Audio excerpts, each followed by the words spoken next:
നമുക്ക് ഒരു സഹോദരൻ നമ്മളെ കൂടപ്പുറപ്പായിട്ട് എന്നാൽ ഒരു വയസ്സിന് മൂത്തതാണ്, ഒരു ദിവസത്തിന് മൂത്തതാണ് പാകിസ്ഥാൻ.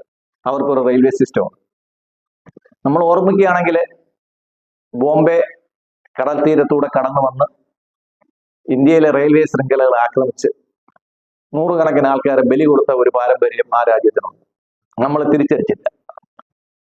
അന്ന് മൻമോഹൻ സ്റ്റോപ്പ് എന്ന് സോണിയ പറഞ്ഞു, സോണിയ സ്റ്റോപ്പ് എന്ന് സോണിയ എടുത്ത് വേറെ ആരോ പറഞ്ഞു. അങ്ങനെ നമ്മൾ ഒന്നും ചെയ്തില്ല. ഇത് ഞാനല്ല പറഞ്ഞത്, ഈ പറഞ്ഞത് ശ്രീ ചിദംബരമാണ്.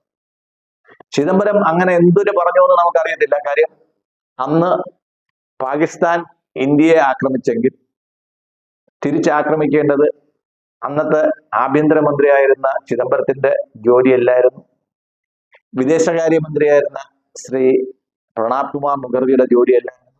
അത് അന്നത്തെ ആക്രമണത്തിനും തിരിച്ചടിക്കാത്തതിനും മറുപടി പറയുന്നത് കേരളത്തിന്റെ പൊന്നോമന പുത്രനായ ശ്രീ എ കെ ആന്റണിയാണ്. ഇദ്ദേഹത്തെ എടുത്ത് അവിടെ പ്രതിഷ്ഠിച്ചപ്പോഴത്തേക്ക് ആൾക്കാർ ഇതൊക്കെ പറഞ്ഞത്. വളരെ ആക്റ്റീവായിട്ടുള്ള, വളരെ എഫിഷ്യന്റ് ആയിട്ടുള്ള ഒരു മന്ത്രിയായിരിക്കും ഇദ്ദേഹം. പോട്ടെ. ഇപ്പൊ ഞാൻ പറഞ്ഞു വന്നത്, നമ്മളെ പാകിസ്ഥാന് ഒരു ട്രെയിനുണ്ട്. ട്രെയിനിന്റെ പേര് ജാഫർ എക്സ്പ്രസ് ആണ്.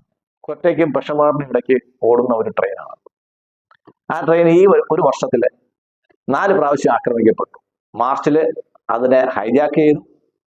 ഏകദേശം 33ഓളം സൈനികരെ ബലൂജികൾ വധിച്ചു.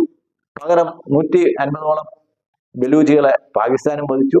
അതിനുശേഷം 2 പ്രാവശ്യം വീണ്ടും ആ ട്രെയിൻ പോകുന്ന സമയത്ത് പാളത്തില് ബോംബ് പൊട്ടി. ചൊവ്വാഴ്ച വീണ്ടും ആ ട്രെയിനിന് ബോംബ് പൊട്ടി പറഞ്ഞു. ആളപായം എത്രയെന്ന് കണക്കാക്കിയിട്ടില്ല. കാര്യം പാകിസ്ഥാൻ മീഡിയ ഇത് ഒരിക്കലും പുറത്തേക്ക് വിടത്തുമില്ല. അത് അവരുടെ രാജ്യത്തിന്റെ ആഭ്യന്തര കാര്യമായിട്ട്.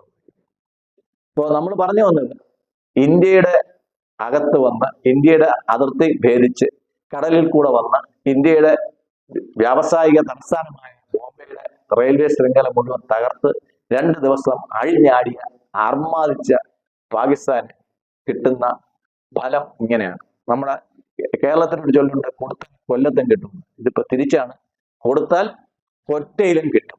നന്ദി, നമസ്കാരം.